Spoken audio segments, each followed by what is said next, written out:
Cahaya dari Laut Jawa. Alkisah, malam gelap menyelimuti Laut Jawa. Ombak besar mengguncang sebuah peti kayu kecil. Maafkan kami, anak kecil. Ini perintah kerajaan. Suara petir menggelegar.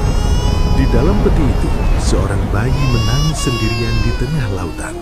Ketika fajar mulai muncul, terlihat ada seorang saudagar dan anak buahnya sedang berlayar di tengah lautan. Subhanallah, apa itu di tengah laut?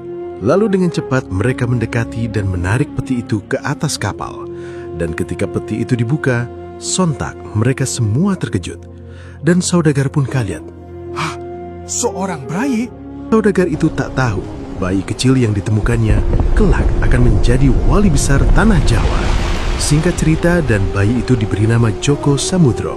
Dan ketika ia tumbuh dewasa, ia mulai belajar mengaji kepada gurunya. Joko Samudro, bacaanmu sangat cepat kau pahami. Guru, aku ingin belajar lebih dalam tentang agama Allah. Kelak, kau akan menjadi orang besar. Hari terus berlalu. Ketika itu ia semakin tumbuh dewasa dan bertemu dengan Sunan Ampel. Di pesantren Sunan Ampel. Siapa namamu, anak muda? Hamba Joko Samudro, wahai Sunan.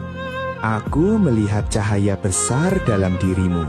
Lalu kisah berlanjut dengan pertemuan ia dengan Sunan Bonang dan menjalin persahabatan. Mereka berjalan di hutan. Joko, menurutmu apa cara terbaik menyebarkan Islam? Bukan dengan amarah, tapi dengan hati. Sunan Bonang tersenyum. Itulah jalan para wali.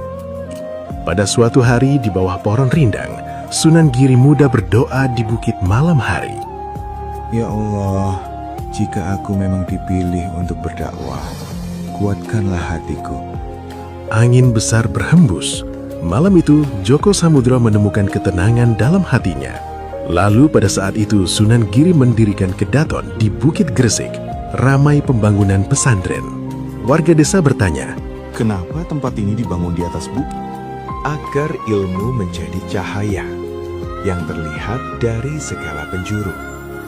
pesantren itu kemudian dikenal sebagai Giri Kedaton. Pada suatu hari, Sunan Giri berdakwah bersama anak-anak. Anak kecil bertanya, Sunan, kenapa kita belajar sambil bermain? Karena hati yang bahagia lebih mudah menerima kebaikan. dan anak-anak pun senang dan tertawa riang. Hore! Hehehehe. Di Kedaton, seorang utusan kerajaan datang memberi hormat.